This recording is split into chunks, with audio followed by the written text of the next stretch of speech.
Welcome back. Can you believe we're already on session number 7? Today's going to be a great day and a great session.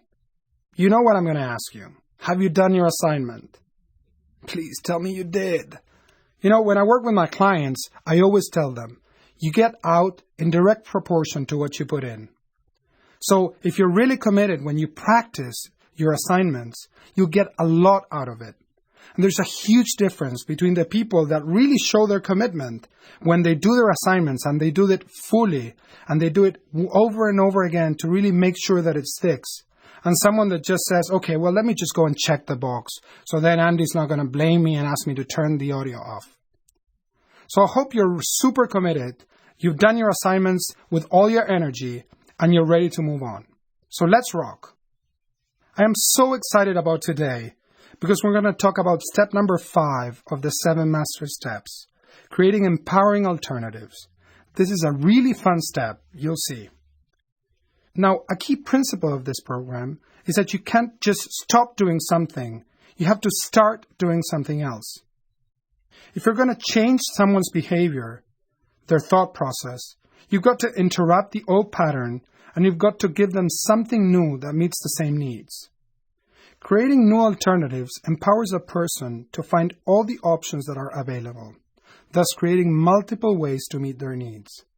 There are unlimited alternatives found within a person's imagination, creativity, and history that can be used to create new physiologies, focuses, questions, language, beliefs, and ultimately meanings.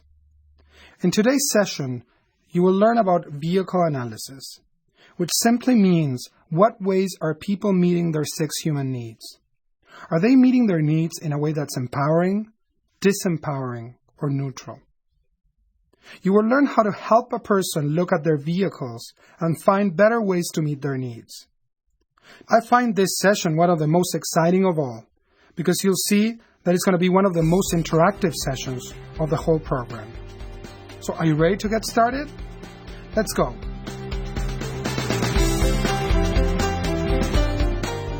How are you ever going to win a game when you don't know the goal? You can't. You don't know what the purpose of the game is. You don't know the goal of the game, so there's no real way to win. So you kind of you try to go where you think the game might be going. You try to figure it out while it's happening, but it's kind of tough. And when people try to figure out it doesn't work over and over again, many times they say there is no purpose to the game. It just is. And then they lose a sense of meaning and drive, and they're unfulfilled, and there is no quality of life. So then what they try and do is distract themselves and make themselves feel good in the moment by drugs or alcohol or food or television or something to take them out of the fact that they have no sense of meaning in their life. You can't have a sense of meaning unless you have a sense of what the purpose of the game is, what the goal is.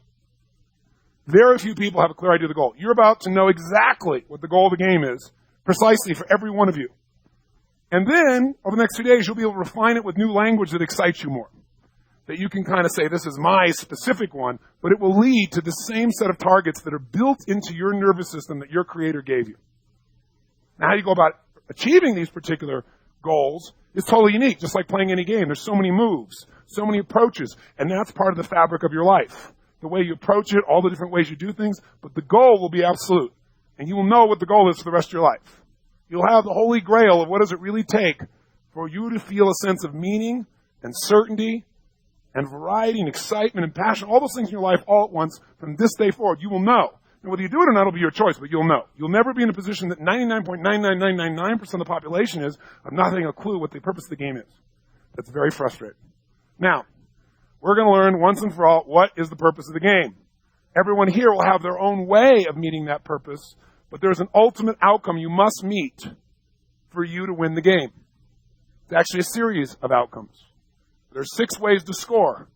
Once you score in those 6 ways consistently, you will feel fulfilled. The good news is you can score in this game a million ways. You can write your own rules. As long as, in the long term, the rules you create cause you to grow and contribute, cause you to do things that are not only feeling good, but are good for you, good for others, and serve the greater good, you can win this game. Those are the only real rules. That it feels good for you in the long term, hopefully. It may not feel good in the short term. But most importantly, it's good for you, it's good for others, and it serves the greater good. There are 6 human needs. They are human needs. They are not desires. They are not based on cultural conditioning. They are not based on how you were brought up. These are the needs that every human being on the face of the earth needs to fulfill in order to win the game of life called feel the experience of fulfillment. And to meet a need, we use what we call vehicles. We have many different vehicles we may use to try and meet this need. Some of your vehicles are destructive. Some of your vehicles are kind of neutral. It's not bad, it's not good, it just is. And then some of your vehicles are totally empowering. The goal of life is not only to meet your needs, but to meet your needs in a way that empowers you and everyone around you. Then you have something of real value. We all figure out models of how to meet our needs. Vehicles. Okay? So now, let me tell you, there are 4 classes of human experience that can get to any one of these needs. Which class of experience you choose, which vehicle, type of vehicle you choose, will determine your real fulfillment long term. Let me give them to you. Class 1 experience. What's a class 1 experience? I'll give you a metaphor. Last year I'm in Palm Springs, California. I have a home out there, and we had Date with Destiny there. So right before Date with Destiny, I go on this run. Now, I used to really not enjoy running. In fact, I used to hate running.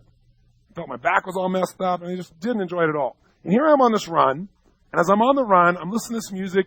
I'm looking at these mountains. It's a sunny, beautiful day. I am feeling so good, and I'm running, and I am in ecstasy. My focus is great. The meanings I'm attaching is great, right? My physiology is great. I am in pure, total, absolute ecstasy. And as I'm running, I thought to myself, wow, I used to hate this. And it really struck me. I thought, this is really an amazing experience. I said, I really am enjoying this. This is really pleasurable. This feels good. And you know what else? It's also good for me. I thought, that's a really great experience. Lots of things feel good, but they're not good for you. I thought, you know what else? It's also good for others. Because I'm doing this, I'm going to go and deliver to others at a whole different level of quality. And I also thought, this serves the greater good. I said, what would I call this? This is a class 1 experience. A class 1 experience has 4 criteria. It feels what? Good. And number 2, it is good for you. Number 3, it's good for others. Because in this state, you serve others, support others, or impact others in a good way. So it's good for others. And number 4, it serves the greater good. If I become stronger, healthier, more vital, not only do I feel good, not only is it good for me, but now I treat other people better because I'm in a better place, I'm more effective, I'm more potent, and most importantly, as I impact them, they'll impact other people. It affects the greater good. When you drop a stone in a pond, does it end when the rock hits the water? Yes or no? No, there's that processional effect. Right? So that's a class 1 experience. So now here's what's interesting. There's another way to try and meet your needs called a class 2. What's a class 2 experience? A class 2 has 4 criteria. They're very similar with one exception. The first one. A class 2 experience is something that does not feel good. Does not feel good. But, number 2, it is good for you. Doesn't feel good, but it is good for you. Thirdly, it does serve others. It's good for others. Even though it doesn't feel good for you in the moment, it's good for you and it's good for others. And most importantly, fourthly, it also serves the greater good. So what's class 2? Does not feel good, but is good for you, is good for others, serves the greater good. Now here's a key question. Running for me used to be a class 2 experience. It didn't feel good, but it was good for me. It was good for others and it served the greater good. But I realized in that moment I had converted to a class 1, and that's a transformation in the quality of your life. Part of the secret of life, let me tell you the secret to life and fulfillment. It's turning class 2 experiences into class 1. There's the secret. The secret is not to only do class 1 things, because with that there's no growth. You follow me on that? If it already feels good and it's good for, there's no real growth in that. Or I should say little growth. But when it doesn't feel good, but you get yourself to do it anyway because it really is good for you, others, and the greater good, that's when you get the ultimate gift in life of growth. That's when you become more. And I'm going to show you how to do this so easily, it's going to blow your mind. Where you can take a class 2 and make it class 1 like that. Or those of you who are going to some of these other classes I'm about to hit on, you can wipe them out completely. So if you want to really be fulfilled, you must do it with a class 2 vehicle or a class 1 vehicle. Can I use that abbreviation now? You know what I mean? Yes? Okay? So now, let's talk about a class 3 experience. I bet you can guess what it is. What's a class 3? It's something that feels good. But, number 2, it is not what? Good for you. It feels good, but it is not good for you, and it is not good for who? Others, and it does not serve the greater good. That's a class 3 experience, which is where most people live, and that's why they're unfulfilled. So class 3 is something that feels good. It's not good for you. It's not good for others. Does not serve the greater good. So why would you do it? Because you want to feel good, and it's an instant way usually to feel good. Okay? Really critical. Class 3 experiences destroy the quality of your life. How many of you have some class 3 vehicles you currently use, and you know it, and they must be taken out of your life for your life to move to the next level? We're going to change them. And the way we're going to change them is you can't take away something. You must replace it with something that's more fulfilling. We're going to show you the vehicle tonight on how to do that. Class 4. What's a class 4 experience? You can guess what it is. It's something that does not feel good and is not good for you and is not good for others and does not serve the greater good. So why in the heck would you do it? If it doesn't feel good and it's not good for you and it's not good for others and it doesn't serve the greater good, why in the heck would you do this? Because it's habitual and you've done it so long that now you do it just for the certainty. Even though it's lousy, at least you know what lousy feeling you're going to have and you know how to deal with that lousy feeling. It literally meets your needs on a low level, that 3, 4, 5 range to do that. It's another way to meet them. Really bad no man's land. So what we want to look at is not only what our needs are, but what are the classes of experience of doing that. So developing a negative identity and calling yourself a procrastinator, what class of experience is calling yourself a procrastinator and just accepting that? What class would that be? 1, 2, 3, or 4? Depends on the person. For some people, it's 3. It's almost like I'm unique. I'm a procrastinator. For some people, most people, it's a 4. It doesn't feel good, but at least it makes them feel comfortable in the moment. Where would you put developing a belief that no matter what happens, you will find a way because you're so committed, or a trust or a faith in God? Where would you put that? That no matter what happens, you're guided in some way, that everything serves you. That belief system as a vehicle to certainty, how often would that work? If it's absolute belief, no matter what happens, I'll find a way, or I'm guided, or I benefit from whatever shows up in my life, that kind of belief, how often would you feel certain with that belief? As often as you used it as an incantation and not just a past thought process. As often as you said it to yourself and reignited that belief so you really felt certain. All the time. Is that a class 1, 2, 3, or 4? Class 1. Feels good. It's good for you. It's good for others. Serves a greater good. And is totally certain to deliver. You see how that would be more effective than creating a lower identity. How about in relationships? I'll never forget, first time I went to the south of France, this woman says to me, she said, I have a question for you. I said, what's that? She said, how come men are such bastards? I said, well, what do you mean by that? She said, well, they're just bastards, I tell you. She goes, the men that are really nice, for example, they're very nice, and you really like them. But then they're so dumb boring. She goes, pretty soon you have to leave them. She goes, so then you find the exciting men. Ooh, they're amazing. You never know what they're going to do next. But that's the problem. They're bastards. You really never know what they're going to do next.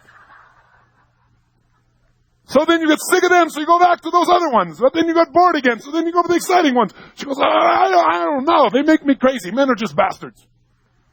What's her problem?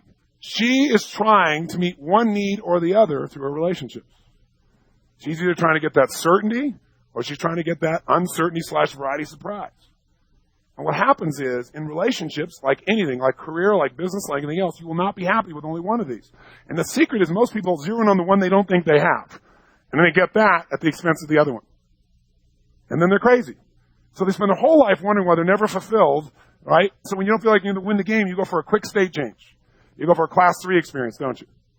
What's a class 3 way or class 4 way of getting variety? By the way, variety means it changes your what? State. So tell me a class 3 or 4 way that would absolutely give you a sense of uncertainty, a sense of variety, would change your physiology, change your state. Drugs. Do drugs absolutely guarantee, virtually, Most of them, that they're going to change your state? Yes or no? Most of them. Is it instantaneous? Absolutely. It'll give you variety. Here you are all stressed out. You take a drug, all of a sudden you relax. Take a drug, all of a sudden you're speeded up. Right? You're going to take a drug, suddenly you love everybody. Before you couldn't love anyone or feel, but now you feel connected to God instantaneously. So guess what happens? Drug, though, is a class what? 1, 2, 3, or 4? 4. No, it's 3 for some people. Depends on the drug. Some of you said 4, that's good, because that's probably why you don't do them. But a lot of people, it's class 3. Feels good, not good for them, not good for the others, not the greater good. It doesn't feel good long term. But people get addicted to it, because it gives them variety. And it also gives them certainty that they can be comfortable with some of those drugs. So now they found one vehicle they need both simultaneously at high levels in their mind. Like, man, this gets me up there in that 7, 8, 9, 10 range. Now they have an addiction. An addiction is nothing but a vehicle that you perceive meets more than one of your needs at a high level of fulfillment. A class 3 or 4 can give you level 10s in both of these areas, but at the expense of the long-term quality of your life. Okay? So what happens for people is they get addicted. Well, what happens in a relationship? Let's go to that context for a moment. So somebody's in a relationship, they get somebody, they really love them, and they get a relationship, and then after a while it gets so predictable. They know what they're going to do, how they're going to do it, when they're going to do it. Now they have certainty, but they're what? Bored. They've satiated this need. So now what do? They go get divorced. Or they go cheat and go to somebody else. Well, let's use cheating as an example, okay? They cheat and go to somebody else. Why might he be doing this? Why hasn't he left her? Because probably she has a great deal of certainty in his life. Certainty about his identity. Probably very comfortable with her potentially. Or certain that leaving her would equal pain. Right? Certain amount of certainty here. But at the same time, why is he with this woman? Probably many reasons, but one reason is she provides this spark that he doesn't have.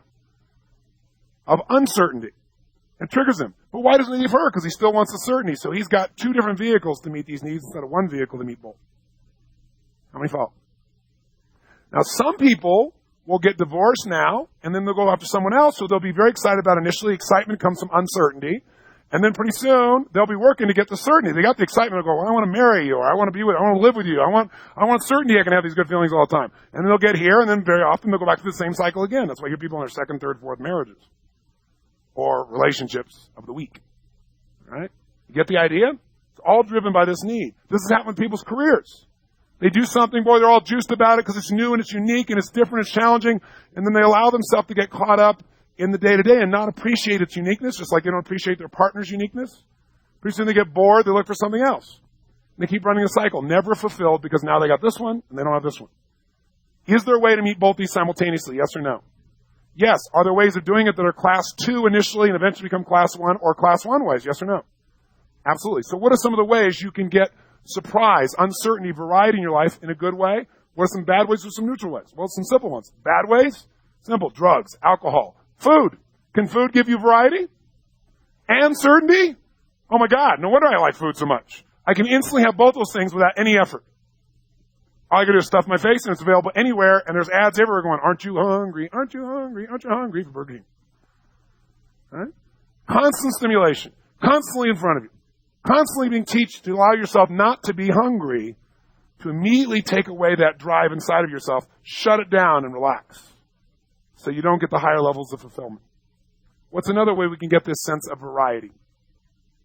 You can pick a fight. Your relationship's going too well, too predictable, pick a fight. You got some variety now. All of a sudden there's this drama, there's excitement, there's unpredictability. What's some positive ways? Take on a new challenge. Learn something, grow. A stimulating conversation, can that create variety, yes or no? Absolutely. This environment, many of you came for the variety, stimulation, the ideas, the distinctions. What will stimulate you? Think of a new way, give you some new variety in your life as well as some more certainty that you can have control of your life, right? Have more pleasure, less pain. Okay? So that's another way of doing it. What's another way you can do it? You can develop variety really in a very simple way of changing how you focus on things. For example, right now there are millions of things that you could focus on in this room. Millions. Clothing, imagery, sounds, the blood pulsing through your left eardrum that you didn't think of till I mentioned it. There's unlimited variety with you sitting still in this moment. There's unlimited variety if you change your level or chunking of focus. But most people have very limited language and beliefs that tell them there's only so many things. I already know this. I've already seen this. I've been to this room. So they don't feel very fulfilled. Okay? Remember, anything people do, they do it for a what? Reason. And the reason is to meet one or more of these needs. Now, what are some of the ways, what are some of the vehicles that we can have to meet this need for a feeling of significance? Give me some class 3 or class 4 ways of feeling this sense of significance. Getting in a fist fight. Is that a way a person can start to feel significant? Yes or no? Not only would it make them feel significant, what other need might it meet? You got 3 needs now. What other need might it meet? Uncertainty/variety. They're frustrated, they're bored, pick a fight, suddenly, man, they're in it. Their whole body changes as they deal with this. The adrenaline pumps. They feel excited, and they're significant. They're going to prove they're significant. That's what most wars or fights are about. But that's a class 3 or 4 way because it may feel good in the moment, but it doesn't feel good for you. It's not good for you, not good for others, not good long term. Or it may not even feel good in the moment, right? Being a member of a gang. You become a Crip or a Blood. You put on that jacket and you were instantly what? Significant. Plus, you got some what in your life now? Some certainty because you got these other people that are on your side. So we start to put these needs together. But why would somebody be in a gang? Well, certainty is pretty high. They also have some variety. You lived in the hood of LA and you're bored out of your mind, and now you got an adventure on your hands. Somebody may drop off just because you're wearing that and kick your butt. Other people give you things because you're wearing that, so you're going to feel significant. But also at any moment someone will drive by and shoot at you. You got some uncertainty. Excitement. Your life has got some adrenaline going. Pretty downside, but it's got adrenaline. So you got all 3 of these being met. So you say, well, don't join a gang. Someone who associates these are 3 ways to meet it, why wouldn't they join a gang? Right? And there's another need it meets too in a moment you'll see. What else? What are some kind of neutral ways? Right? Neutral ways that people try and get significance. The way they dress, clothing, gives them a sense of uniqueness very often. What are some other kind of neutral ways? Eating disorders. How does an eating disorder, can that make you feel significant? Yes, because you're bulimic. You're somebody. You've arrived. You don't just have a normal life. You got tons of variety, tons of drama, and it's a significant problem. You know, your life is where it is because you got real problems, not some little piddly thing. Right? You're a manic depressive. Now you know why you're so screwed up. What does that do? Now you're certain it's not your fault. That really helps. Right? It's not you. Secondly, you understand why you have this unlimited level of variety that sometimes makes you crazy, but also it's a real significant problem. People absolutely get a certain level, not a level 10, but a 3 to 5 range by having a problem that they have a name for that is significant. It's a downside. That's a class 3, class 4. What are some other ways? Being a groupie. By attaching yourself to someone else who is seen as significant, now you're significant too. Living in the right part of town. So people use money, people use degrees as a way of feeling unique and significant. That one could even be positive, right? Because in order to get the degree, what do they have to do? They have to grow. They have to challenge themselves. They have to become more. Now they have skills that maybe they help other people with. So you might say, well, that's kind of shallow. Maybe it's shallow, but the process of doing it probably is a class 2 or a class 1 experience, because really it'll probably serve the greater good, serve a lot of the people, and probably serve them too to go through that process. Or building a business. Or, for example, earning money. If someone's going to earn money, they have to add value to society in some way. So the pursuit of that. Now, some people look at that as the primary way, so they miss better ways and richer ways to meet other needs. So they're imbalanced. What are some other ways we can do it? We can do it by being givers. If you're always being a giver in a situation, you're being unique, you're being significant. Or if you're extraordinary in your level of compassion, that gives you a sense of uniqueness. Or you can develop a specific skill set that is very rare, and that makes you unique, right? Gives you a sense of influence and power, too. That may also give you a sense of certainty. Those skills may give you variety. So all of a sudden, you may discover ways to meet many of these needs simultaneously. You can tear other people down. How about violence? Someone doesn't know you. Bam, you stick a gun in their face, you are instantly significant. True or false?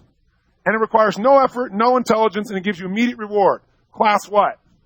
Class 4 for society might feel like a class 3 for that person because that gives them a sense of power, certainty, gives them a sense of significance. Say, well, why would someone be violent? Because it meets their needs. It's a terrible vehicle, but it meets their needs. Remember I said everything people do, they do to meet their needs. And once you know that, you can show them how to meet their needs in a better way. And when they find a better way that's even more fulfilling, they'll drop the old way. You can't get someone to stop doing something that meets their needs. You must get them to do something else that meets their needs better. And you got to link pain to the old behavior. What else? Negative identity, having a disease or disorder, material possessions, academic degrees, accomplishments, the style in which you deal with things, your intellect, your language patterns. Having children, is that a way to feel significant? Very, very important way. Class 1, well, for some people, I guess class 2 way, right? Having kids all of a sudden is one of the most significant things in your life. What else? Growing levels of caring. Now, here's the challenge. If you are going to be totally significant, to be significant, you have to be unique. To be unique, you have to be different. This creates another paradox, another conflict. Because to be different, you have to be separate. And to be separate violates your fourth human need, the need for a feeling of connection. Connection and love. We all need, not just desire, not just want, need a feeling of connection and love. Now, again, we can get low levels of fulfillment on connection and love, and we can do that by doing some things that are actually destructive. So, for example, can people get sick as a vehicle for getting a sense of connection and love from the people around them, yes or no? Now, what would that be? Class what? Class 4, clearly. That doesn't feel good even. But out of the desire for love, they'll even do that. Right? Will people join a gang to get connection and love also, yes or no? So now what does a gang do? Got connection and love? Got a sense of significance from that gang? Got tremendous variety? And I got more certainty. And you say, just say no. Is that going to have any impact on somebody who associates that? No way. It meets 4 of their most fundamental needs, but it will not fulfill them long term, and I'll show you why in a moment. Okay? So I was talking to this woman the other day. It was a friend of mine, a couple, and the man I've known for many years, one of the most brilliant people in the business world that I know, genius level. And I've always seen him. We spend usually the July 4th weekend together, and we'll usually spend Christmas time together for a week. And there's a group of us. This man looks like the greatest father, and I was complimenting her, saying, God, he's such a great dad. And she said, Tony, honestly, that's my biggest problem with it. I said, what? She goes, he's a terrible dad. He never spends any time with the kids. I said, you're kidding me. She said, no. I said, wow, I didn't have that impression at all. So she said, I don't understand how to get him to actually follow through and spend time with these kids. So I sat down with him, and I went through these 6 needs. I explained to him, I said, how much certainty do you have that being with your boys will give you comfort, pleasure? He said, right now? I said, yeah, right now. He said, well, you know they're young. I said, well, yeah, I know who they are. He goes, well, you know, because one was like 1 year old and one was 3, right? He said, well, certainly I can be comfortable, have pleasure. He said, a 5. You know, sometimes it's a 7 or 8, but, you know, they like to go watch the same cartoon 15 times. They laugh at the same thing. By the way, how come kids can watch the same thing over and over again like that and enjoy it? Because they don't chunk like adults do. They see uniqueness every time. Adults have become weak-willed and habitual. They no longer use their nervous system. We do the same thing over and over again. We watch the same thing, oh, it's the same. We give ourselves the incantation, it's the same. I already know this. And we shut off our brain, so we're unhappy. Kids go, wow, here it comes. Something I know, and it'll be totally different. Because I'm different, and I'm going to find something. I'll see something different. I'll ask something different. I'll think something different. That's why kids can be totally entertained until they learn how to be like adults. So adults teach them how to be bored. Right? So the bottom line is, he says, yeah, probably 5. So I said, what about variety? He said, well, honestly, there's not much I can do with them. I can't really talk to them. They don't really understand me yet. He said, they want to watch these same programs. He said, you know, probably a 3. How about significance? Oh, that's a 7 or 8. Sometimes a 10. Overall, 7 or 8. You know, I'm their father. So that's great. How about connection and love? He goes, well, you know, 7 or 8, sometimes 10, but, you know, a lot of times they don't, you know, they're into other things. How about the next 2? And I went through the next 2. They were all low level. He was basically in that 5 to 6, 7 range. So he really enjoyed them, spent time with them. But then I said, tell me about your work. What's your certainty that your work, where he's the best in the world at, that you on a scale from 0 to 10, I'll be certain you'll have pleasure. You'll be comfortable. He said, are you kidding me? 20. On a 0 to 10 scale. I said, what about variety? Variety. Every situation is different. Everything I deal with, every deal is different. Every person's different. I got to come up with different ideas. He said, 10 to 20. I said, significance. He goes, honestly, this sounds egotistical. I know there's no one better. I show up, I have an impact. He said, 20. I said, okay, well, what about connection? Connection, I love all the people I work with. He said, 15, 20. I said, what about the other 2? 10, 20. I said, well, it's not too hard to figure out why this man puts all his time and energy at work and doesn't do it with his children. Because under his current perception, and his current strategy of doing things, his procedure, he does not feel as fulfilled as he could. Could he have all level 10s with those children? Yes or no? But he'd have to notice something different. He would have to change his perceptual strategy. And the way to change your perception is to change one of three things. We call it NAB. N, what you notice. A, what you appreciate. Or B, what you believe. So you can go to the same situation that you didn't enjoy before, and just by changing your perception, for example, could you feel something as really insignificant and then make it significant just by changing what you notice about it, or what you appreciate, or what you decide to believe about it? Yes or no? How fast could you change that? In a heartbeat. How many of you have things you used to hate to do that you began to appreciate something else about and started really enjoying it? So anything you do, any vehicle can meet all 6 of these needs. Anyone, if you adopt an effective perception or procedure. And I'll explain what that means in a moment. Perception or procedure, strategy basically. There's a strategy where you would truly be fulfilled doing anything. So the question you have to ask yourself is, does this vehicle serve me long term to meet my final 2 needs, which I'm about to give you? Okay? Does it really serve me? Will it really make me a better person? Is it a class 1 or 2 as opposed to 3 or 4? Would being with his kids be a class 1, 2, 3, or 4? Which one would you say it would probably be for his life? Right now, it would probably be a class 2 for him, but would that be really good for his life? Good for his kids? Yes, it absolutely would be, because he learned to take what feels a little uncomfortable, because it's different, because he's not as good with kids as he is with adults. That'd be great for his life. It may not feel good in the moment, but it really will be fulfilling long term for him. Okay? Are there some things, though, that you could become positively addicted to because they're totally fulfilling, that would be totally good for you and others and the greater good? Yes or no? It's not can you be fulfilled. It's you got to pick the way to be fulfilled so it gives you a high level of fulfillment and serves you long term. That's the game. Our game here is not how to make you happy. That's the easiest thing on earth. Change your physiology. Develop a new pattern. My goal is for you to leave here for the rest of your life with the richest quality of life you ever dreamed of, because you consciously have designed your life instead of just falling into whatever pattern is offered.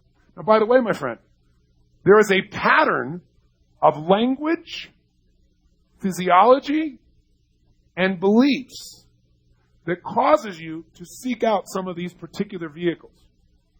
Okay? So the situation that occurs for us is that we can meet all of these needs, but we've got to make sure we do it in a way that really supports us long term. In order to do that, we're going to have to develop a set of emotions that will consistently cause us to pick vehicles that really make us happy long term.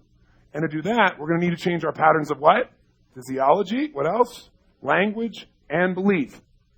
Everything you experience, consume, view, listen, consider, or do is all driven by your unconscious belief about how it's going to affect your 6 human needs.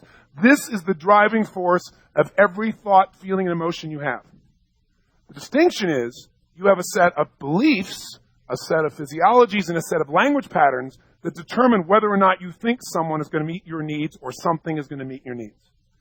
If you change that pattern, you can meet all 6 of these needs with literally anything. And that's how you're fulfilled all the time and becoming more. And then the secret is to pick those things to meet your needs that meet all of your needs. And that's what I want to finally clarify. These first 4 needs are called the fundamental needs. Right? These are the fundamental needs. These fundamental needs need to be met. But the final 2 are called the primary or essential needs. Whether or not you meet the final 2 determines whether you're really fulfilled. And how you approach the first 4 will determine whether you meet these final 2. And final 2 are, number 5 is growth. And number 6 is contribution. What does that mean? We said a little bit earlier. Every human being, everything alive, this is not a desire. This is a force of nature. Everything that lives to live must what? Grow. For you to be fulfilled, you must grow. Period. It is not a should. It's not I'd like to grow or it'd be really neat if I grew. You must be fulfilled. You can have a lot of certainty in your life, a lot of variety, a lot of significance, a lot of connection, but if you don't feel like you're growing, you will not be totally fulfilled. And how many have found, for example, you achieved a goal that gave you all these things? Right? Everybody saw you as significant. They really loved what you did, who you were. You got lots of variety in your life, lots of certainty, but there's still something missing. How many have ever experienced that? What was missing is growth and or contribution. That's what it is. Why does somebody like a Kurt Cobain take his life? He had total certainty. He could do whatever he wanted with his life. His writings made that very clear. He had unbelievable variety, and he did it in lots of negative ways. He did drugs. That is the way to do it. Used some negative vehicles that cost him. He was totally significant to hundreds of thousands, probably millions of people. His level of connection and love was immense with millions of people. But he didn't feel like he was growing, and inside it ate away at him. And when he didn't feel like he was growing, all of a sudden that eroded his sense of connection even. And his sense of certainty about the value of his life. And his sense of significance. So he took his life. You must meet these final ones to be fulfilled, or you will pay a price. When you use drugs to be certain that you can have variety, and you go around other people who you're significant with because you buy them the drugs and it connects you, even if it keeps it at tens up here, which it rarely does, you don't feel like you're growing, you don't really feel like you're contributing, and so it erodes inside of you. So you feel better than most people do, and you feel better than you did when you had this other belief that said you had to help everybody and change the world. You don't feel alone and worthless. You just feel like there's something missing that's the most important thing in the world to you.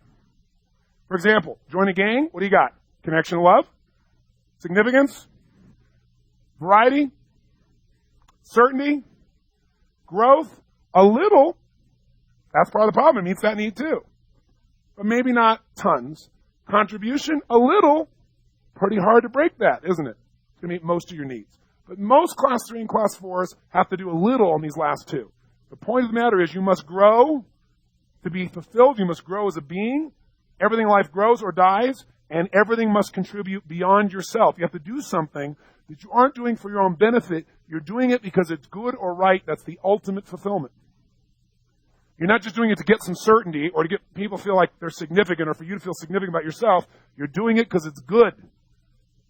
How many of you have ever done something that you didn't tell anybody you did it, no one knew about it, and it may even have been difficult, but you did it just because you knew it was right. And it felt so good inside. See, you are driven. It's built into your nervous system to do the right thing. And you know what that is. So you got to grow. You got to go beyond yourself. You got to give. When these two are met, along with the other four, you have a life that everybody else dreams about. You have what I would call a legendary life. But again, most people never get to a legendary life because they find ways to meet these at low levels of fulfillment and they lose their hunger. And as a result, they have to settle for a no man's land life. Not really happy, not really unhappy enough, living with class 3, class 4 experiences, and maybe a few class 1 and 2s, never quite sure why they just don't have what they want, searching for another answer. Or maybe not searching anymore, just numbing themselves away from the pain of the lack of fulfillment. Through just knocking the physiology in a state with a drug or alcohol or food or smoking or distraction, something to numb them from the fact that they don't know how to win the game of life. So if these are the targets to win the game, what prevents us from doing this? And the answer, I've said 15 times, because I want to make sure it's drilled into your brain. The answer is a pattern of physiology, a pattern of language, and a pattern of beliefs. Could a person attack that same situation and be more fulfilled? Yes. Let me give you a quick example. Think of something you love to do. Love to do. I mean, something that you could do 10 hours a day, 8 hours a day, whatever the number of hours, but you could do it a lot and still love it. I mean, really, really love this activity. Juices you. Breathe the way you breathe when you're doing that. Put the look on your face like you do when you're partaking in that particular activity. Okay? And by the way, is this different than where you were a moment ago in your physiology, yes or no? Yes. What do you say out loud or to yourself when you're in this state? So now you're changing even more of the physiology and some of you using language. And what do you believe? When you're doing this, what do you believe that makes you feel like? What's your belief? What are you certain it's going to make you feel like? Now let me ask you a question. This is probably pretty effortless for you, right? Think about this for a moment. Do other people find this situation that you selected difficult? Some things, no. Some things you'd say, no, everybody likes to do X. But how many of you have something you love to do that other people don't like to do? And they even think, they say, how could you do that? How could you be so disciplined? Or how could you get yourself to do that? And you go, I just love it. How many have something like that in your life? Great. I'm about to show you something that is so simple. You can use this for the rest of your life. Let me point this out. Think of this thing you love to do and tell me on a scale from 0 to 10, what's your level of certainty that it'll make you feel comfortable, make you feel good versus pain? All right. So as Tony just said, think of an activity that you love to do. And what I want you to do in a second is pause the audio, write down this activity, and then go through each of the 6 human needs and rate the level at which this activity meets each of those needs on a scale of 1 to 10. If you're in the car, I want you to think about this and write it down later. So think of an activity you really deeply love and rate the level at which it meets each of your needs. Let's go. Pause the audio. Now, how many of you rated all 6 of these in this category in a range of 8 or above? Raise your hand. Keep your hands up, look around the room. That's why you love it. Now, some of you did not rate all of it 8 or above, but how many would say that 4 of the 6 you rated 8 or above? That'll get the balance of you. Now, anything that meets 3 or 4 of these needs, you're going to have a major drive for. Anything that meets all of them at high levels, like 7 or above, especially if those are 8, 9, or 10 or above, you're going to find effortless. Now, think of something you need to get yourself to do, but you just don't do it. You know you should, right? You know how important it should be, but it doesn't, somehow you don't make it important. You want to do it sort of, but you just don't follow through. Better yet, think of something you hate to do. You'd much rather hire somebody else to do it. You put it off whenever you can. And you absolutely detest it. Or something you just prefer not to do. The more intense, the better. Let's rate it. Okay, so just like we did for the activity you love, this time think of an activity that you hate to do and rate the level at which it meets each of your needs on a scale of 1 to 10. You know what to do, so pause the audio. What have we learned? If there's something that you love to do, it's because you associate it meeting most of your needs. And if it's something you avoid, it's because you currently associate that it violates most of your needs. You look at anybody who's a peak performer in anything, and only the difference between them and other people is they work harder because they love it, because they have developed a set of beliefs. They notice, appreciate, or believe something about that you're not noticing, appreciating, or believing. Or they have a strategy for doing it that's different. Let me give you an example. Man I know, I talked to him, and he was massively overweight. He's a good friend of mine. I like him a lot. I never push what I do on anybody, but I finally decided for his health as a friend, I had to intervene. So I went to him and I said, listen, let me talk to you something. I said, I want to teach you something. I taught him this little technique, and I said, tell me something. What do you love to do most on the face of the earth? Guess what he said? Eat. I said, no kidding.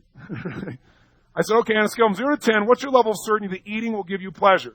He said, level 15. He said, it'll give me pleasure, give me total comfort. If I'm stressed and I eat, wham, I feel great. It's so wonderful. It's such a gift in my life. I said, okay. What's your sense of variety from eating? And I thought, you don't really get variety from eating, do you? And I really didn't think he would. He said, are you kidding? He said, 20. There's so many different foods and so many different places you can eat them. They can be prepared so many different ways. And his eyes lit up and he got so excited. It was like amazing. I said, you got to be kidding. He said, no, if I ate like you, there'd be no variety. That's why I don't eat like you.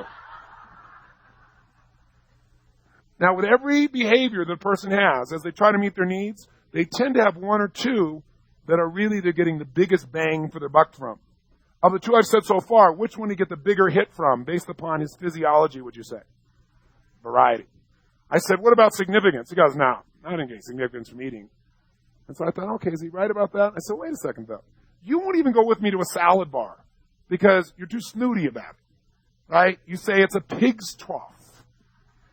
He said, well, that's because I'm a connoisseur. A connoisseur. Is that an identity that gives you a sense of what?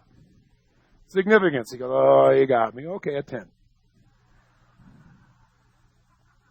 He said, it is. I eat significant food. Significantly prepared in significant places with significant people. I said, what about connection and love? He said, 15. Connection and love from food? He said, no, I just never eat alone. He said, I'm always with people who I really care about. And that's like a time that I'm busy working, I'm all stressed out, but I go, and when I eat, I'm with people I care about. People I work with, people are my friends. It's just a wonderful time, breaking bread together, you know? He said, I love that. 15. I said, what about growth? I said, that seems to be working. He said, yeah.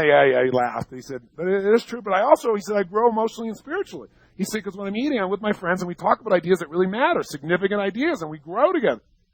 He said, I give that probably a 10. I said, contribution? He said, 10, because when I'm eating, I'm sharing ideas, and, I'd probably give that a 10 too. So why does he eat massive amounts on a regular basis? Is a, what I would call, primary vehicle for meeting his needs. Why is it primary? Because it meets everything, all 6, at a huge level of fulfillment. So is he going to be driven to that?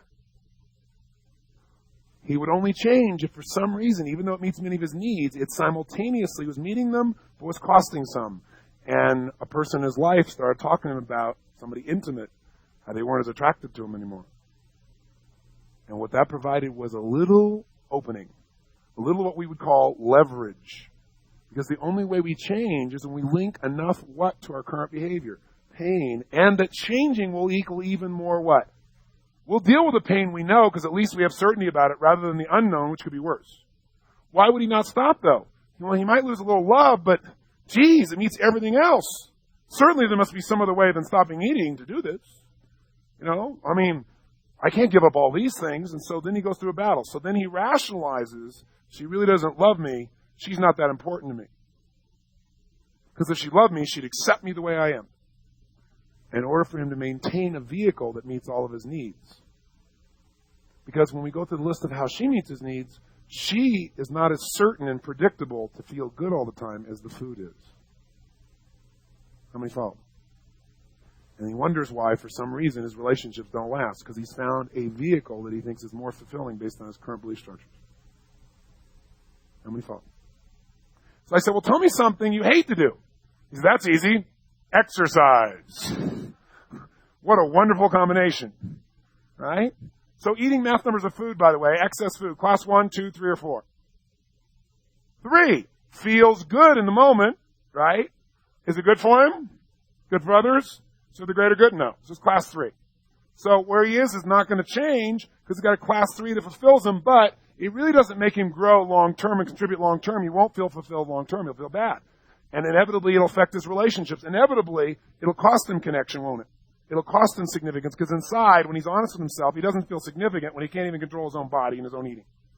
So it's only for the moment it meets those needs, not long-term. See, class 1 experiences and class 2 will meet these needs long-term, not just for the moment. That's the power of those particular classes of experience. Okay? So I said, well, tell me about exercise. 0 to 10. What's your certainty that it'll be comfortable or pleasurable?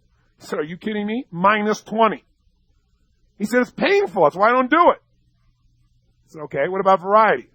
Variety? He said, variety? Are you insane? He said, getting on that treadmill like some sweaty rat, going nowhere like an idiot for an hour? Now, do those language patterns maybe affect his belief and his ability to maybe feel fulfilled in the variety level? And he's got a lot of emotional intensity about it and physiology about it. He said, there's no variety. Minus 30. I said, 30? He said, 30. I said, we're only 0 to 10 scale. He goes, trust me, it's minus 30. Now think about it. What was the greatest reward of the 6 needs that he got out of the food? Which was the biggest one? What's the one that costs him the most on the exercise scale? So far, variety. And I can tell you long-term variety. I said, what about the sense of significance? He said, how can it be significant when you're a sweaty rat going on this treadmill? He's using a language pattern called a metaphor that makes it much worse than it is. In fact, takes something that's really good and makes it bad. Where's that? Minus 10. Connection and love. Connection and love. He said, 0. Growth. If I were to do it, a 2. Contribution. I guess I'd be contributing. 1. Now, is it too hard to figure out how to predict his behavior? So you come along and say, let's have you go on a diet. What are you really saying to him? Let's have you take away the only way you know how to be totally fulfilled instantaneously in all levels at the ultimate level, and let's replace it with pain. Is he going to do it? And say, and by the way, while you're on the diet, let's exercise you. Let's move you to minus 20. So you say, Tony, so what do we do? The first step to creating a change is getting an awareness.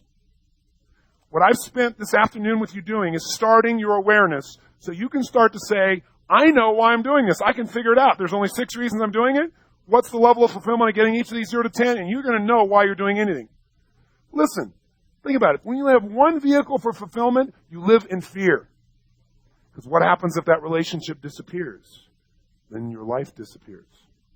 What happens if your identity is you're the CEO of this company, and by that you get significance, and by that gives you certainty, and by that you have connection and love with everybody, and by that you have variety, and by that you grow and contribute, and then the company goes under, downsizes, right sizes, or someone else buys the company. You lost your identity, it's over. Let me tell you something. The only way to be fulfilled long term is to have multiple vehicles for fulfillment. You have to have multiple identities today in the world we live in if you want to have certainty. You can't just be a mom only, because there'll be a day when your definition of a mom will not be met by the rules you have now, because your kids grow up and they leave the house and you go, what happened to my connection? My primary tool for connection is my kids. My primary tool for significance was my kids. My kids being with them provide all this variety. I was certain I'd feel good being with my kids. They're gone. I can call them on the phone, but it's not the same. Anybody here relate to this? Okay? And so that process, you got to have more than one identity. Otherwise, you're setting yourself up, and that's why people live in fear. And so then they turn to something, drugs, alcohol, food, TV, something else, to try and distract them because they're not fulfilled long-term here. Does that make sense? So what do you do with this person? You first get some awareness. If you're going to help them, you got to get the awareness. If you're going to help them, they have to have the awareness. The awareness of the consequences of a particular vehicle, activity, thought. Awareness of consequence is the most important thing, though. You can't just be aware I have this belief. You have to get that awareness so it becomes emotional and you start going, oh my God, this belief is destroying my life. This pattern of saying this is destroying my life. This body movement I do, I go into on a regular basis or get this disgusted look on my face, it is destroying the joy of my life. When you then begin to associate massive what to it? Pain. You now have the motivation to change, as long as you also have come up with an alternative. One that you feel equally certain will give you the pleasure you desire. How many follow that? So alternatives must be equally fulfilling or more fulfilling than the past ones, and then they must be conditioned. So as Tony said, vehicles are methods a person uses to try to meet their needs. And they can do it in a way that's empowering, disempowering, or neutral.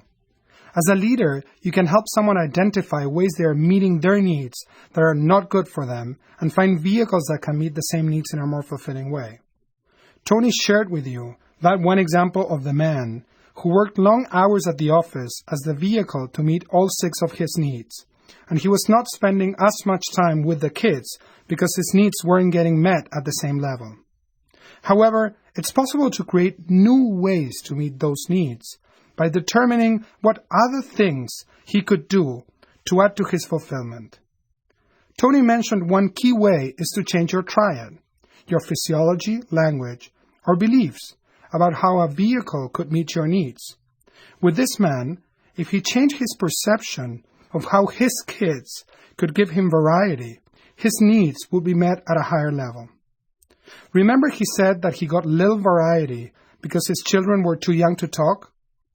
What if he focused on all the variety they added to his life by noticing the funny things they said or did? Would that most likely add more variety? You can also combine vehicles to make an experience even more fulfilling or pleasurable. Let me give you another example. Let's say you hate cleaning your house, but you love listening to music. One way to enhance your experience of cleaning would be to blast some music and just dance around a little bit. Wouldn't that make it more fulfilling? Now that you are aware of how vehicles meet the 6 human needs, is it something you can help others with to make a difference in their lives and give them new empowering alternatives? We're getting ready to move into our last skill of the day, which is on a separate audio. So either start the next audio now, or if you want, take a quick stretch and come back to join Tony as he goes through transformational vocabulary. This session continues on the next CD.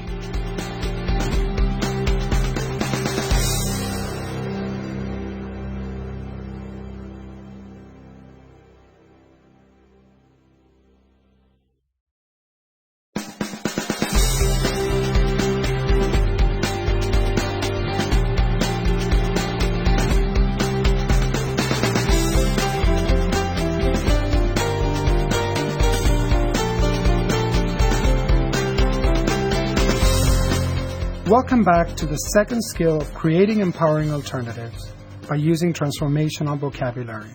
So let's get started. What I want to do now is get you to focus a little bit. And we're going to focus on a couple of subjects that are very, very simple, but very powerful. So sit up in your chair and put yourself in a focused state. These principles that we're going to talk about here will help you to make changes at such a rapid pace. And the way to make change is so simple that for those of you who have not been exposed to my sharing it with you before, those who haven't had a chance to use it yet, you're going to have a hard time believing it could really work that easily. But I'm telling you, when I first came up with the distinctions, I didn't believe it either, but it works. Specifically, what we're going to talk about is what I call transformational vocabulary. A lot of research shows that when two people interact, words play the smallest impact on what actually influences how a person feels. What usually influences more of it than words? That's right, your tonality. And what influences even more?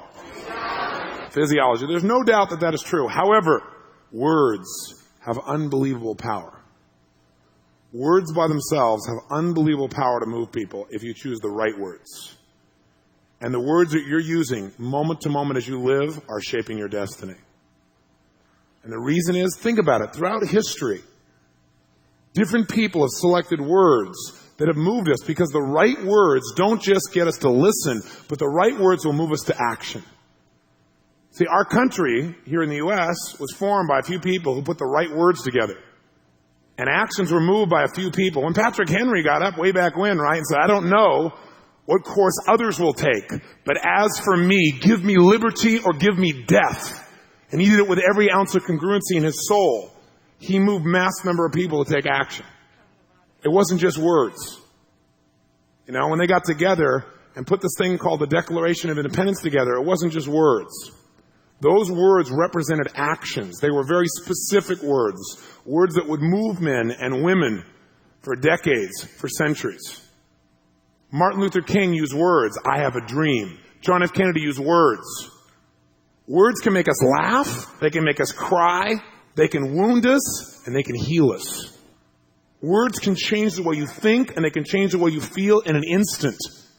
And most of us know this, but we don't use it on ourselves. We just think about other great leaders and how they use words to move us. We got to start thinking about ourselves. One word can change your state. Think of a word like chivalry. Does that feel different than being gentlemanly? You better believe it.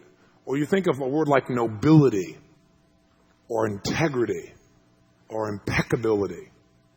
These bring up all kinds of other images and sounds and feelings. Words create a biochemical effect on our body. And so what we've got to do is become sensitized to the words that we use. Not where we're freaked out about them, but where we're very clear that words do have an impact. And what really impacts us are the consistent words that we use. The habitual words that we use are shaping who we are. And here's how and why. First of all, think about it. Every one of us in this room have experiences, but our experiences have to be taken in through this funnel called our brain. And as we start to get certain sounds and tonalities, and we hear certain consonants or vowels, and there are certain movements in a person, gesturing in their face, all this stuff is coming into your brain right now. And your brain very quickly has to determine, what is this what? And what should I what? So your brain is constantly creating shortcuts to be able to make that decision more quickly. Because if you can decide more quickly, it's likely you can avoid pain more often and you can get pleasure more often. So we as human beings have created a series of ways to make shortcuts to know what things mean and what to do. If every time something happened, you had to search your brain for every other time you saw this imagery, you heard these exact sounds in this exact same way, and you had to search all your references, it would take a long time to decide. So instead, your brain has developed belief systems. Belief systems are nothing but generalizations. See, when you go out and you come to a door, like we have around this room, you don't actually know how to open that door. You generalize you know how to open that door. You believe you know how to open that door. If every time you went to one of those doors, you had to search your memory to see in a door that was exactly like this, in this exact same way, it would take you forever. But your brain is generalized and says, if a door looks like that, it usually push-pull, turn it sideways, turn it this way, and invariably it'll open. You've generalized, and that saves you time. So generalizations sometimes empower us, don't they? Sometimes generalizations disempower us, like love is destructive. See, maybe once you saw something and misinterpreted what it meant, and now that becomes your shortcut. And sometimes our shortcuts shortchange us. All beliefs are made up of words. an important distinction. Your beliefs are made up of words. If we change one word within the belief system that you have, we will change the belief. One word. Because words create a different shade of meaning and emotion and sensation. So we want to listen to the words that people are using as part of the diagnostic process. Remember I told you my antenna going? I'll tell you one of the things I'm noticing. I'm always noticing somebody's physiology. My antenna notices what's their body like because I know everything's being filtered through the way they're using their body. I'm always listening for limiting beliefs, but the first thing is physiology. The second thing for me is what I call transformational vocabulary. I'm listening for words that I know are creating limits within that person as they speak or even as they think out loud. Those words are the basis of your ability to represent to yourself what is happening in the world. Let me clarify even more by giving you a little bit of frame of reference. All these sensations are coming in, and they're being brought into this funnel called your brain. Your brain's got to figure out, what does this mean? So what it does is it gets these sensations, is it starts to generalize so it can make a decision more quickly. And what it has to do is put a label on this to speed the process up. So imagine this funnel of liquid sensation. By the way, when you say I feel angry, is anger always the exact same sensations? Yes or no? It may feel like it because once you call it anger, you have an anchor to what anger is, and you trigger all those sensations you call anger into the experience. But right before you called it anger, it may have had varying levels of liquid sensation within you. Are you following the metaphor? Like sometimes something happens, you really get angry. Sometimes you get in between angry. Sometimes it's all over there. But some of you have habitual ways of describing any level of pain that you categorize as anger, and you call it all anger. And the minute you do, you may take something that was a little bit upsetting and make it anger immediately, and you intensify the emotion. How many are following the process? Now, this distinction, think of it again like a funnel, and imagine that the words that you and I habitually use, are like little patterns down here, like cookie cutters, if you would. If these little forms down here come along, and some are square and some are triangle, and it fits down in here, and you've only got 3 forms to fit it in, you've got about 3 emotions you're going to feel. Because the minute you take your experience of life and put a word to it, it becomes what you call it. Your brain instantly fires off the biochemistry attached to that word, and that is your experience. And if you got 3 words, you got 3 experiences of life, and that's why most of you have 12 emotions. Because you've got 12 words used habitually to describe your pain and pleasure. It's not that you don't have other sensations. It's that you don't experience them because you label them ineffectively. Now, what's the truth? The truth of the matter is, in the English language, we have 500,000 words in our language. We have the largest language in the world. Nothing even close. Closest thing is Germany, and it is a distant second. So we have all these words. So out of those words, we have over 3,000 words that describe emotion. 3,000 words. And out of the 3,000 words that describe emotion, you selected 12. And that's why you experience them. Because you could be calling it something else that probably would be even more precise. But you only got these 1 or 2 or 3 little designs here, and they come in and you stick it in there, and sure enough, you go, there I go again. Always happens to me. Can't figure out why. Just because I call it this, maybe that's why. But if you became more precise in your distinction about what word to use, you might be able to change your entire life just by changing habitual vocabulary, because the minute you put the label, you begin to have the experience. Before that, it's only sensation. When you put the label, it becomes perception. And we respond more to our perceptions than our sensations. We don't know what our sensations mean yet. When you organize them into a perception, that's when you begin to feel and respond. Have you ever been in a place you're not quite sure how to feel about something? How many of you have been in that place? That's when you're experiencing sensations, and you're still just sensing things. You haven't perceived them yet. When you perceive it, as you organize it into imagery, organize it into meaning, you organize it into a label, if you will. And words is one of the number 1 ways we've learned as a shortcut to tell ourselves what something means so we can deal with it. It's also one of the number 1 ways we've learned to communicate to other people, right? How else do you tell somebody what you're feeling? So you pull in there and pull out a word. But these shortcuts shortchange us emotionally unless we expand our references. And to give you an idea, what triggered me to go through this whole experience was I was in a meeting one day with my CEO at the time for one of my major companies and a good friend of both of ours, a mutual good friend who was a very, very successful entrepreneur, very successful. And we were all in this meeting, and somebody came in the meeting and gave us feedback about a certain individual we were negotiating with. And the feedback they gave us made us all believe this guy totally had leverage that was inappropriate and unfair, and he took advantage of it. And he was trying to rip us off in all our perceptions. There really wasn't much we could do in that short-term moment. So we were in one of those positions where it'd be real easy to feel what? Helpless, right? Not much we could do. I mean, we're going to get pain no matter what happens because he'd wired the game that way. And we'd fallen in the trap because we trusted him, and he was a liar. So when you get those kinds of things happen and somebody violates your trust, what kind of sensations do most of us feel?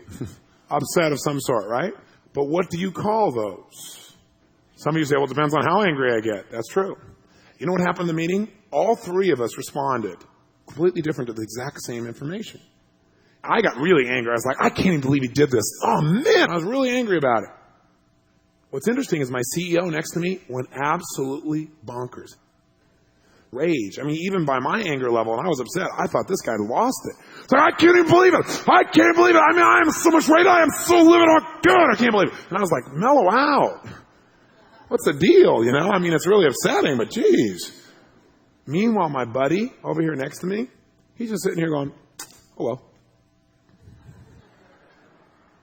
And I'm like looking around going, what is the deal here? I couldn't help but notice the radical differences between the three of us, and we were all impacted equally in terms of consequences. So what do you think went through my head? My brain's always asking questions. I said, wait a second, what is this? What's going on here? Why are we responding differently? I thought, okay, based on the organizing principle of all human behavior, what's going on here? If he's willing to go into rage, he must link lots of what to going to rage? The opportunity to get out of what? And get into what? And sure enough, I asked him, I said, what does it mean for you? When you get into rage like that, what does it mean to go into rage? He said, if I'm in rage like this, I can handle anything. Nothing stops me. So what has he linked? Clearly. Power. A sense of being able to take control of his life, which takes him out of pain and puts him into pleasure. Then I went to my other buddy. And I said, doesn't this make you angry? He said, no, it kind of annoys me. I said, annoys you? He said, yeah, it kind of peeves me a little bit. I said, peeves you? Peeves you? I said, what a stupid word. I can't even believe this. I said, what does it mean to you to get upset? He said, well, if you get upset, you lose control. I said, yeah, and what happens then? He said, then the other guy wins. He links lots of what to being upset? Pain. And what does he link to not getting upset? Power and pleasure, because now he's in control, right? If he doesn't get upset, the other guy's not going to win, and he was a very competitive guy. All of a sudden, I understood why he behaved the way he did. Then I thought, what about me? What do I believe? I believe you get me upset, I'm like razor sharp. You get me unupset, I'm razor sharp. I can do it either way.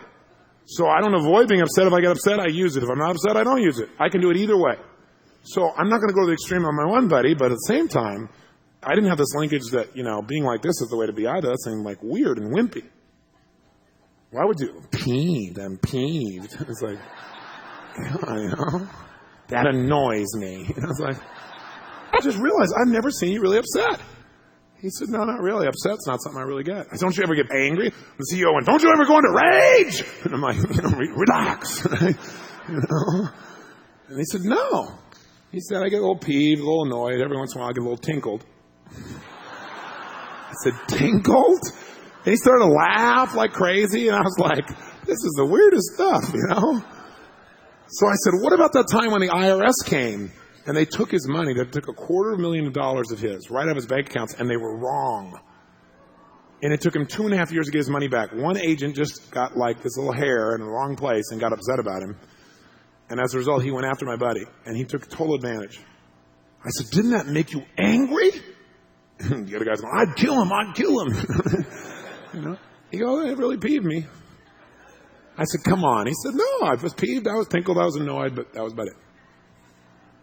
I said, I don't understand. And then I started realizing, if I kept thinking to myself, this really peeves me, I would never get upset. Because it would break my pattern. I feel like such an idiot saying the word, And so it kind of like stuck in my head, And so I kept thinking about this and thinking about how we all reacted so differently. One guy's words were rage. I'm livid. The other guy's, I'm angry. The other one's, I'm peeved and tinkled. And I thought, what would happen if, for a week, I didn't use the word anger to describe how I was feeling? I don't want to get rid of it. I want to have the choice to be able to be in that state. It can be a resource at times. But what would happen if that wasn't my tool of first resort when I was upset? What if I used, this annoys me? Well, this peeves me. And I thought, geez, I can't say that. I just see it. You know what? This is really peeving me. So I thought, well, it'll probably be a great pattern-up. So you know what I did? For a week, I tried it. Blew my mind. I'll never forget the first time I used it. I was on the road. I flew into the city. I come in there. I get about 1 o'clock in the morning to the hotel. I got to be up early in the morning to the seminar. And, you know, my staff usually gets there and checks me in. Well, I get there. I'm not checked in.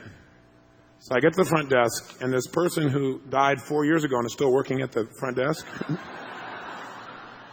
kind of like walks up kind of like this to the front desk, like this, you know, and then hunts and pecks my name into the computer, you know, and can't seem to find it. And I'm like, then I finally turned to this person. I said, you know, I know this isn't your fault, but I'm getting a bit peeved. This person looked up, started grinning. I started grinning. I just totally wiped out my state right there. And I said, you know, I really like your help, and I'm really tired. And that's all it took. Person said, oh, I'm so sorry. Here, just take the key, and I'll figure it all later. I was like, whoa, I like peeve. Cool stuff. I started linking what to it? Pleasure. That's right. This is hot stuff. And you know what? I started using it more and more and more. I also found it helped me communicate better when I was upset with somebody, that I got a much better result. If I called up and I said, you know, this is just annoying me a little bit. I really appreciate your help. Rather than calling him and saying, you know, this really makes me angry. That puts people on the defensive, doesn't it? And I learned how to soften it even more from there. But see, one of the things in my life was I'm a very intense person. And that on the pleasure side, unbelievably intense. But I used to also be really intense on the other side. If something upset me, boy, I really would lose it, just like I lose it on the positive side on the good one. So it was like double-edged sword. I mean, I called it all passion. That's all being passionate. But that's changed. I can still get strong if I want to get strong, don't get me wrong. But it's not where I start by any stretch. Some of my staff used to travel with me. They knew, man, if something went wrong, I was definitely volatile. I want everything to be perfect for people. Right? And I demand that as much for myself as I demand it from everybody else too. And boom, I'd lose it because I'd use these words. So what I began to do is I began to say, you know what? Here's what happened. We had 3 people together, and we all had a funnel, the same funnel of experience, same sensations very much coming in. We all were seeing, hearing, and seeing the same thing, except here was the difference. We all had different little forms, and one guy had livid and rage and killed somebody, and mine was angry, and this guy's peeved and tinkled and a little annoyed. And when the same sensations came in, we just put them in our form, and that's what we felt. And I realized I used to feel that way a lot because I used the label a lot. So I went over to see Bob Bays one day, a friend of mine, and we were chatting, and I started telling him all about this. And I said, you know what? This is so simplistic. I have a hard time believing you could do it this quickly. But if we just change the habitual language we use, we would totally change our emotional states consistently for the rest of our lives. And just by changing the words. And he said, this is amazing. And Bob started sharing with me about an experience he'd had only a few days before. He'd been on the road like me. He had been burnt to the core, really exhausted. He came home. Bob's got a really neat place in Malibu right down on the beach. But it's not huge, and it's not really great to have a lot of guests there because there's really no place for him to be. While Bob was on the road, Brandon had come along, his wife, and invited a few friends to stay over. Plus, their daughter had come to stay for a couple days and decided to stay for a month in his tiny little bungalow on the beach. There's no room to even turn around and move with that many people in there. So can you imagine the kind of state that Robert was in at this point? He was near, what's the key emotional state where people lose it?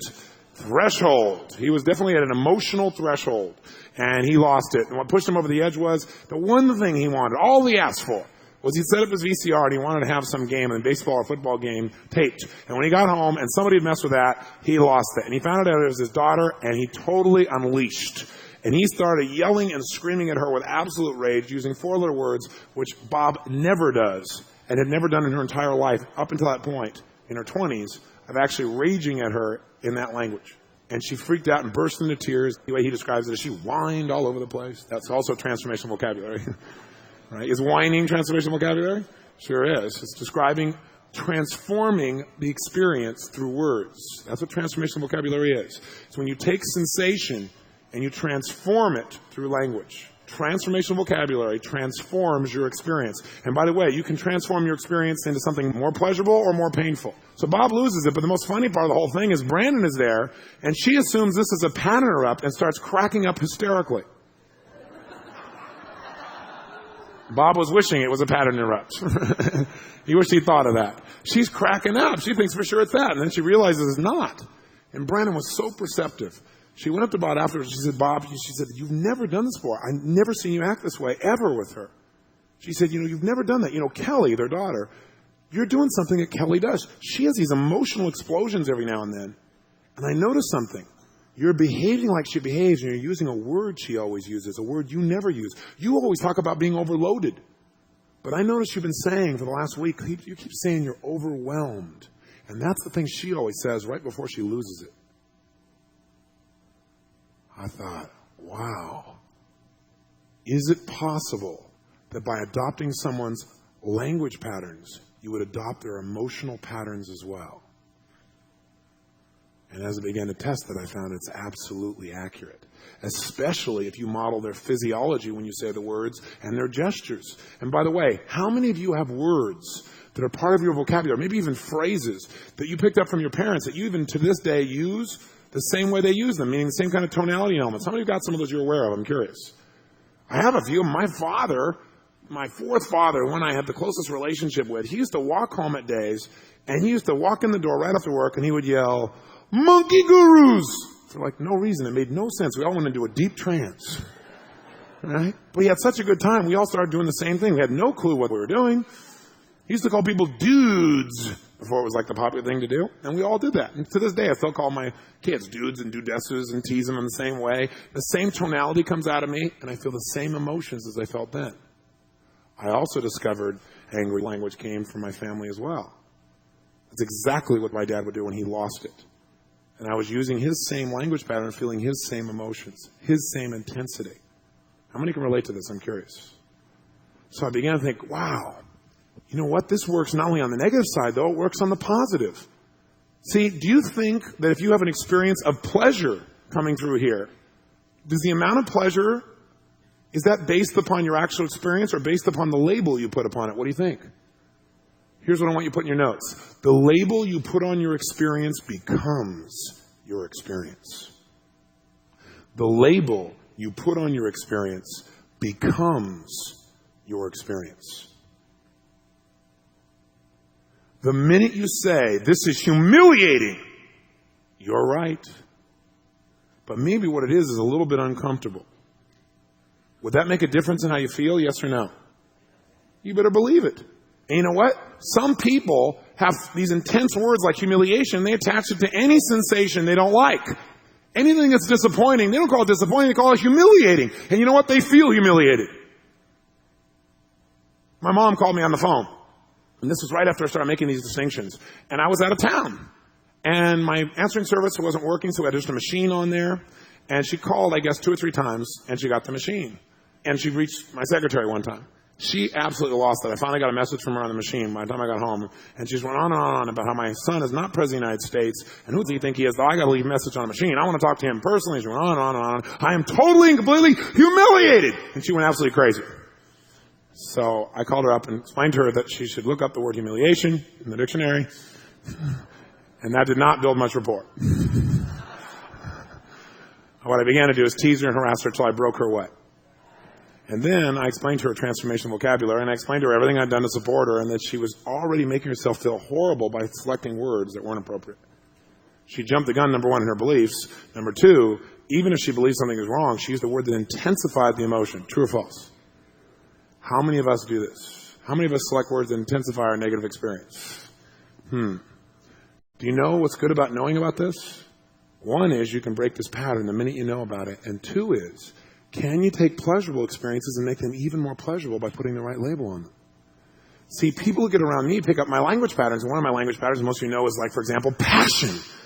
Does it feel different to be passionate about something than it is to feel pretty good about it? Instantaneously, it's going to magnify your positive emotion. If you talk about something being exceptional, being outrageous, I feel passionate about this, those feelings are going to intensify the pleasure through the roof.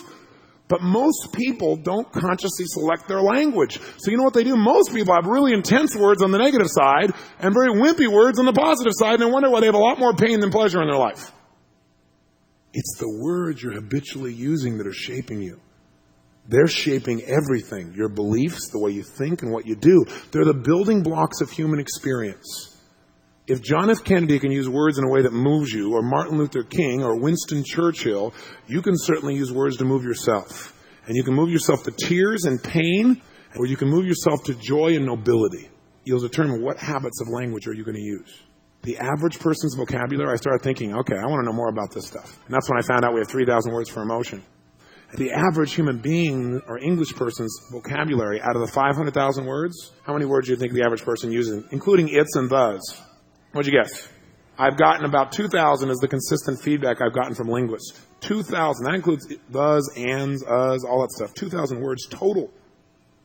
Out of 500,000. You want a richer experience of life? Remember this. Your experience of life is governed by the way you use your what? Your what first? Physiology, and by the way you represent things to yourself. Remember, the way you focus, the way you represent things. If you represent things in your head with only a few words, you only got a few life experiences. Expand your vocabulary, expand your life. Enrich your vocabulary, enrich your life. See, if you want to get an idea and perspective, the Bible has 12,000 different words in it. 12,000. Milton's writing had, if I remember correctly, 25,000. Shakespeare carried, if I remember correctly, 35,000 different words in his works. In fact, he created lots of different words in our language. Lots of them. By the way, that's why his words have lasted through the ages. He figured out how to use words in such a rich way to shape human emotion and experience. He had a large palette to paint from. We need to expand our palette. And the number one place we need to expand it as a very minimum is when we're describing how we feel. We've got to be more articulate about how we feel and not so general in how we feel. That will expand our experience of life. So remember, whatever label you put on an experience becomes the experience. So how do you change this? Sometimes people raise their hand and they go, I'm feeling humiliated. And I'll say, well, are you feeling humiliated or are you feeling hurt? I'm angry. Are you angry or are you a little frustrated? You know what that does? It interrupts the what? Because for them to answer my question, they have to go inside their head and they have to picture what I talk about. At the very minimum, even though they say, no, I'm angry, still it broke their pattern for a moment. And just by offering that one word selection, you can see somebody go, well, I'm a little bit upset. And you can see their whole physiology change the minute they select the new word. How many have seen this happen around you?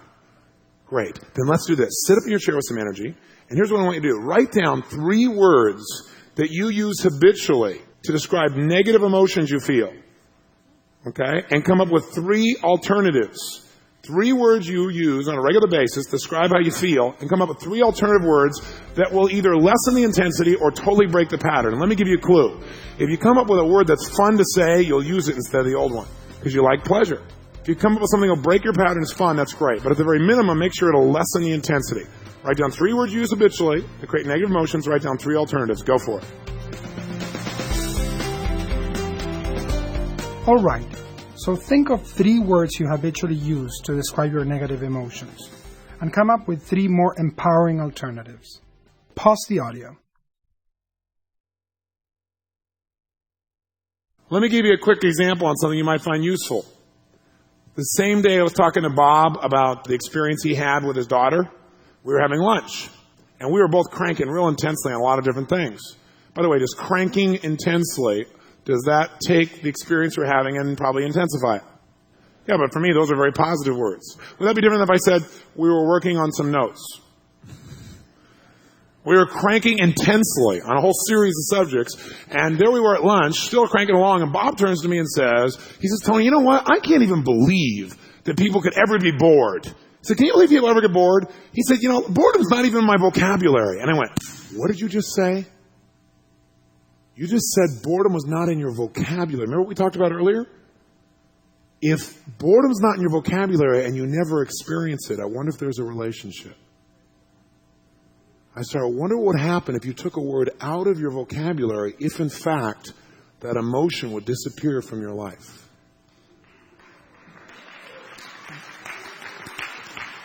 I wasn't certain, so I started to explore. I thought, what's an emotion I never feel? Never.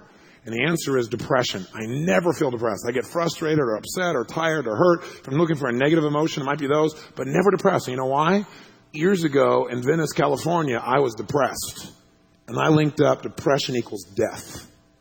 Because that was the closest to death that I've ever been. And so my brain said, I will never experience that again. But what I didn't realize, and when I linked that much pain to it, my brain took it out of my habitual vocabulary, and I never used it again to describe how I was, and I've never felt it a day since. I thought, wow. I started thinking about, and I started doing research after that on cultures. There are cultures where they have no word for the word war, and in their tribe, they've never had one. Interesting. See, think about it. If you have no way to represent something, you have no way to experience it. Now, words are not the only way to represent things, because you can represent them by pictures, right? Or by sounds. But words are a primary form of representation within the human culture. If you don't have a word for it, you make it much more difficult to experience, if not impossible. You might get something similar, but if you don't label it that, you can't feel it. The label is what creates the feeling. I started thinking, this is amazing. And shortly after that, a friend of mine came to see me. He was a very successful man who was in some really tough times, going through a divorce and quite a few challenges in his business. And I'd never seen him depressed up until that point. But you know what? In a period of 20 minutes, he must have used the word depressed to describe himself 15, 20 times. I mean, like constant. Like one sentence, he used it 3 times. And you know, my antenna now, I'm here, depressed. Transformational vocabulary. Aha. That's intensifying his negative sensations. So I stopped him and I said, look, would you do me a favor? For the next 7 days, do not use the word depressed even one time to describe how you feel. For the next 7 days, I want you to describe it in a different way. Because I said, you know what? Are you really depressed? Or are you a little bit down? Because the truth is, I know you were depressed, but you're doing things now to make it better. I mean, are you really depressed, or are you a little bit down? Or are you a little frustrated or a little angry? He said, well, I guess I'm a little bit down. And you could see when he said that, he went from I'm depressed to, well, I guess I'm a little bit down. If you had him on camera, you could see his whole body change right there in front of me. And then I explained to him this idea I had that I was calling transformational vocabulary. I said, you got to watch your TV, not the one at home, the one inside. What are you doing inside your head? What are you saying to people? What are you saying to yourself? I said, just try it for a week. You know something? That was 2 years ago. He's not felt depressed since because he won't use that word anymore. And he said, well, isn't that just denial? Aren't you just like pushing the feelings down inside and suppressing them? No, you're transforming the experience. See, it's one thing to have you say, I feel this way, and go, no, I don't, no, I don't, no, I don't.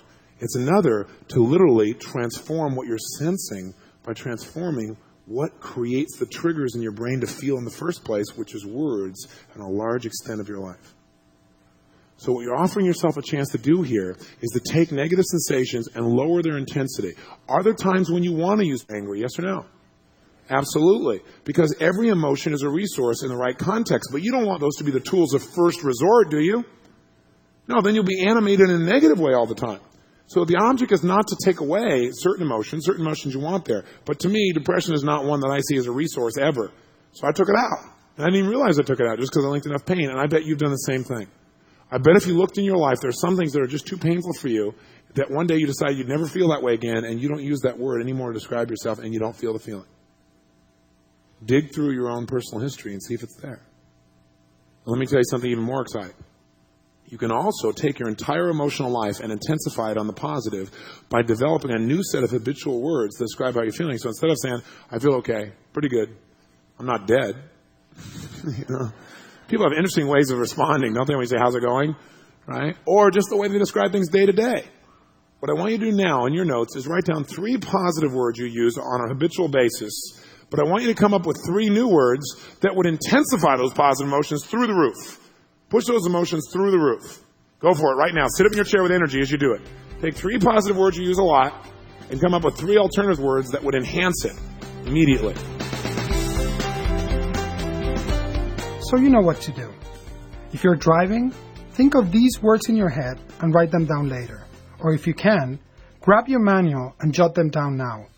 Again, choose 3 positive words you use and come up with 3 words that can intensify it even more. Now pause the audio and go. How many think that if you use these words, it would really change your state? Let me see your hand say, aye. So what's going to determine whether you do it or not? Well, decision, but can't you make a decision, though, and then not follow through, only follow through for a short period of time? Yeah, what do we have to do? We have to what? Condition the what? Condition the pattern. How do you do that?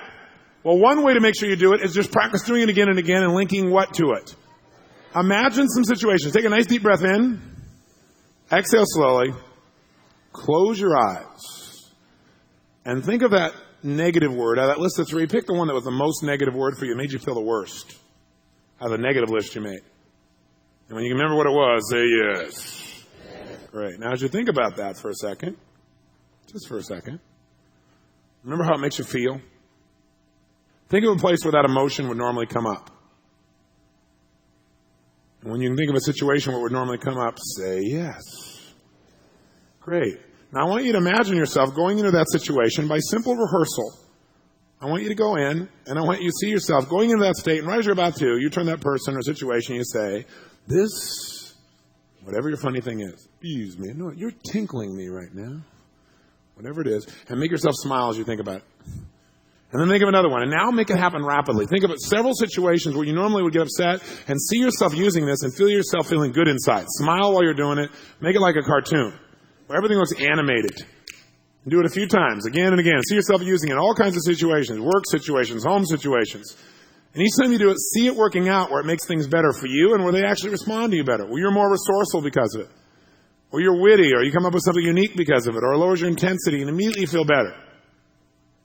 Run at least 5 or 6 scenarios in your mind. The key is speed and emotion. Increase the emotional intensity of it. Make it more outrageous or more fun in some way. Until your brain begins to link some nice sensations to using in this future. Where would it be the best place to use this? Think about where it would be useful.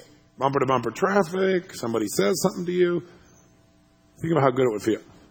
What if you added to it saying this word and then laughing hysterically afterwards and you really fried their brain then? How about somebody trying to get you upset? And all of a sudden you say, you're tinkling me, and you go, ah. That would fry them pretty good, wouldn't it? And when you think you've got several places you could use this, that your brain would be willing to try, not only try, but do and utilize, say yes. And before you open your eyes, ask that part of your brain, you're going to have to trust this, the part of your brain you normally trust to make your heart beat every day. Ask that part of your brain if it would be willing to guide you into making this choice, at least for the next 10 days, and see if it works. But to do it consistently for 10 days to give it a fair shake. And then notice if you get an image that says yes, or if you just have a feeling that, yeah, I'll do that. Or if you have a voice that says yes. Or if you're just willing to trust that it's there, say yes. Yes. And open your eyes, and then to ensure that the pattern is conditioned, you want to create an environment that supports you. The best and most simple way is use some leverage. You know what I did? I told all my friends. I said, I used to always say I'm angry about this. Well, for the next week, I want to say instead I'm either annoyed or I'm peeved. So if I start saying, this really makes me angry, I'm giving you permission to nicely, in a loving way, say, Tone, are you angry or are you peeved? At which point I'll have a choice. I may say, I want to be angry, I'm angry, and you give me permission to do that. And as long as I know I don't have to give it up, I won't use it. And so sure enough, that's what I did. And I only needed a few people, once or twice, to mention it to me, and I became anchored. Does that make sense? So that's what you're going to do. Now, when I'm listening to people talk, my brain is constantly listening for these things, because the minute you hear a word that doesn't make sense, would it make sense to interrupt the pattern at the point when the words are even being used? Would that affect what emotion somebody gets into, what beliefs they develop, yes or no? That's the basis where everything starts its structure. So if you can wipe it out before it ever gets built, you got some real power in yourself and with other people.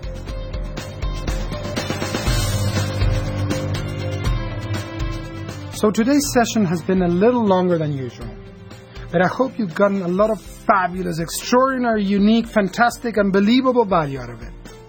You've already done your assignment today with the vehicle analysis and transformational vocabulary exercises we did earlier, so you're off the hook for tonight. Start looking for new vehicles to meet your needs and start using those new words you came up with and see how it makes you feel. Okay, I know you're sad because I haven't given you an assignment. I guess you're the person that always wanted the bonus points in primary school, right? Okay, if you want bonus points, find someone and practice a skill that you aren't as sure of yet. Maybe it's one of the skills from today's session. Maybe it's even a skill you learned earlier in the program. Either way, remember, practice is how you're going to get better. See you tomorrow.